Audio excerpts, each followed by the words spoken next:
he is deoxygenated, right? So he's rebreathing so that he's increasingly physically compromised, and you want, as a pilot, a person who can do that with extreme focus, even as they reach the limits of consciousness.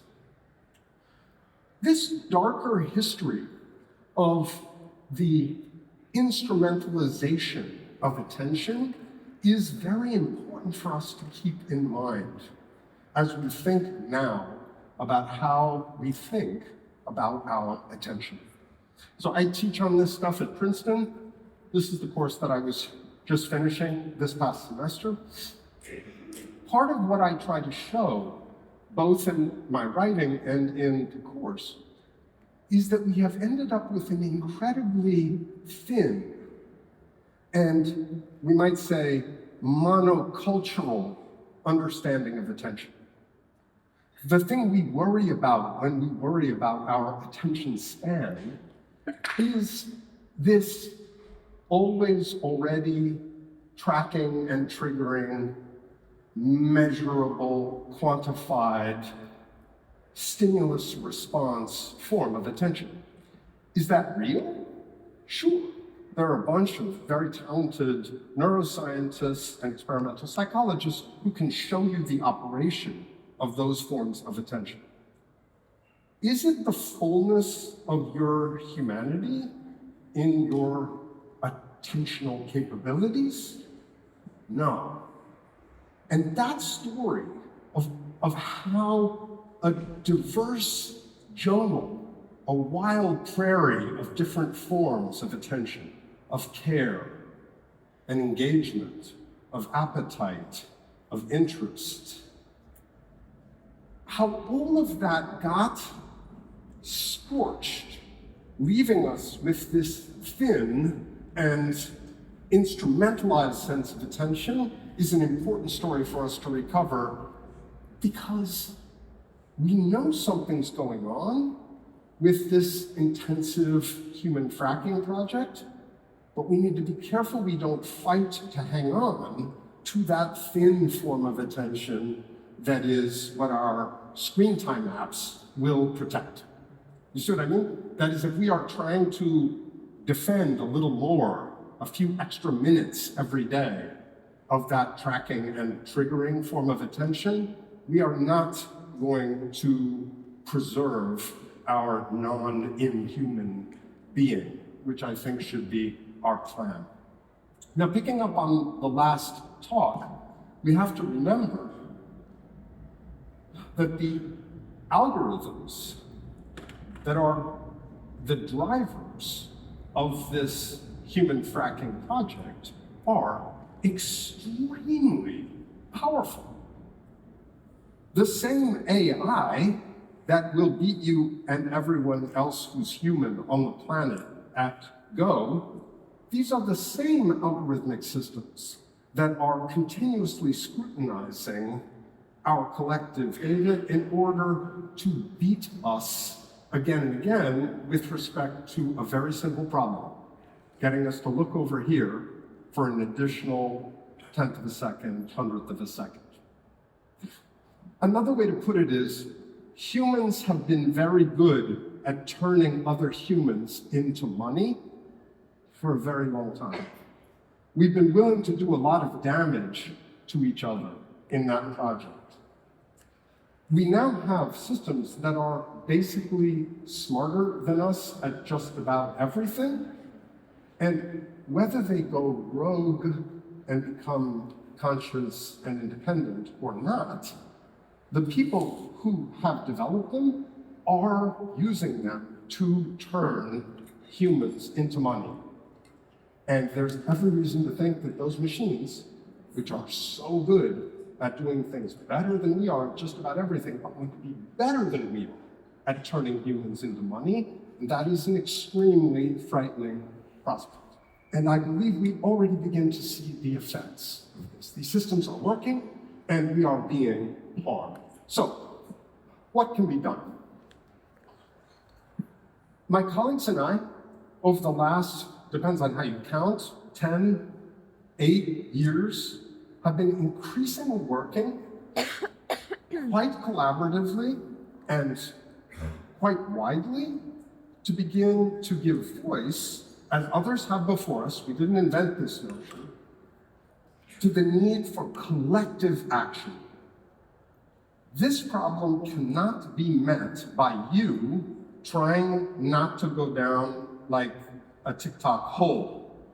That sense that the problem is a problem of self-management is just another iteration of the same conundrum of neoliberal severing of each from every. Only, thank you. But it gives me goosebumps, team. We're gonna have to actually do it though, and it is not gonna be easy, right? This is the challenge. So I want to give you a couple of little glimmers of hope, even as I acknowledge that the threat of our being sufficiently compromised in what we can do in here and in relation to others, that threat is clear, present, and harrowing. So this organization, nonprofit coalition, Friends of Attention, came out of the 2018 Sao Paulo biennial. A number of the folks, probably the first 40 or 50 people in the group, were involved in the arts in one way or another. The 2018 Sao Paulo biennial in Brazil was themed around attention, and it took place about 10 days after Jair Bolsonaro took office. And there was such anger in Sao Paulo, such a sense that the democratic process of their election had been suborned, had been compromised, had been traduced by a kind of Cambridge Analytica style, data-intensive segmentation of the population using social media. And there was a sense that these questions of attention, which are partial education, meaning the teaching and learning around attention and attention capture, consciousness raising through pedagogy. We sometimes say study instead of education, which is a little more collaborative. Some of that language of Fred Moten, who may be known to some of you. Study is important to us. Organizing, meaning coalition building across relevant communities who see the need to push back against the theft and suborning of human attention. And there we are increasingly asking people to realize that anytime you are doing anything where the frackers can't get you, that's a form of attention activism. We've done a series, this pair of young filmmakers did a beautiful series of micro documentaries where they just went out after making a call for who's an attention activist, and a welder who describes how when he puts his helmet down, all he can see is the puddle of hot metal. And that becomes the focus of everything. And there's no social media, no one can get it because he's moving the puddle. A rock climber who rock climbs with friends. I don't have my phone out and I'm rock climbing. Rock climbing is my form of attention activism. This sense of coalition building, extremely important to the movement. And then finally, sanctuary. The commitment, and we heard a little bit about this again in some of the other talks today, we have to actually make decisions together about how we are going to gather. Now, I teach.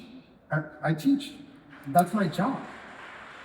We have to say at the beginning of every class, why are we here in this room together? I could be recorded in my lectures and you could be watching this on 2x speed in the shower, or we could be doing this online and none of us would have had to get out of bed. So why should we be here? And what commitments do we want to make as to the character of our shared attention, since that's the reason to gather? These forms of explicit, consensus-driven, they're almost like little constitutional conventions that we increasingly need to make whenever we assemble, because the frackers have us reflexively in our lizard brains, and they have us anytime those devices are close to us. And I want to be clear, I like the devices. I think that this is not an anti-tech. That story about the late 19th century, a basic intellectual history and political philosophy story that is told and that is true about that moment, is that the stripping away of the moral economy of relations that characterized earlier phases of pre-industrial labor reduced human beings to a kind of homo economicus. All you could sell was your labor. You didn't have the bonds of responsibility that characterized, say, the feudal system.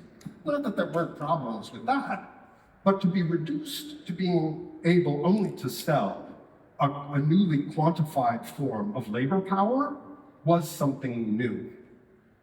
And that change in the conditions of production precipitated new forms of political life.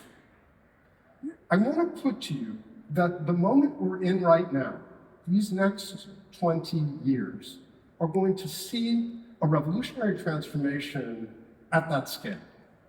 We are increasingly being reduced to homo attentus, the beings that can attend.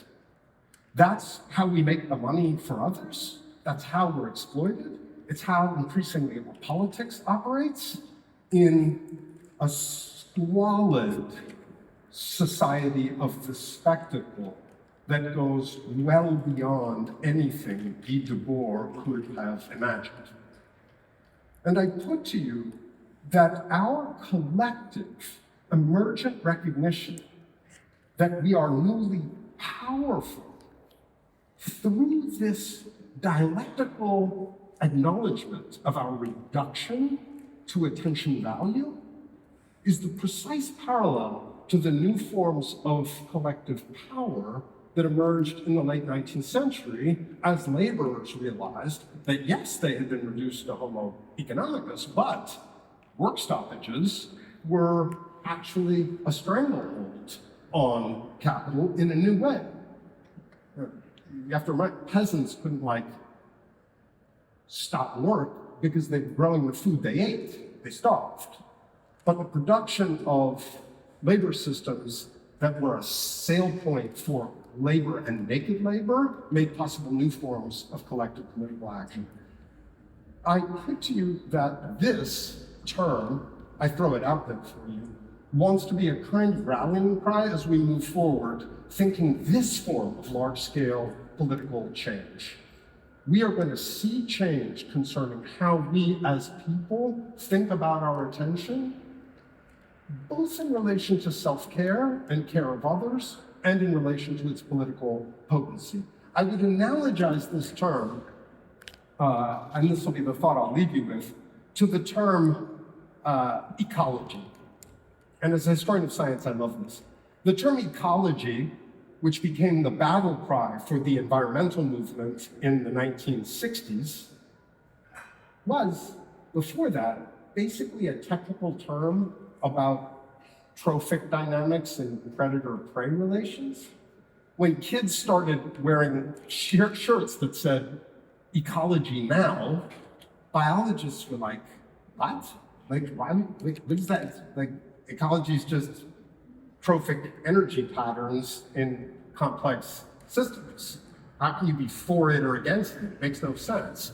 But people gathered behind that term to say, we need a different relationship to the environment and to the care of the environment. Under this notion of intensity, which is also an old science word, it was a term that was used by psychologists in the early 20th century to try to talk about attention,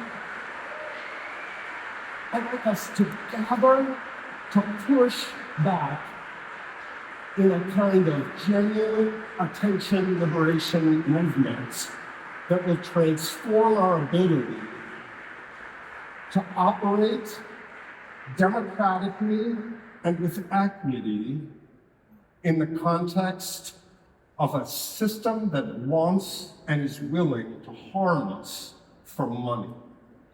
So that's my hope for you. Thank you for listening. I really appreciate it.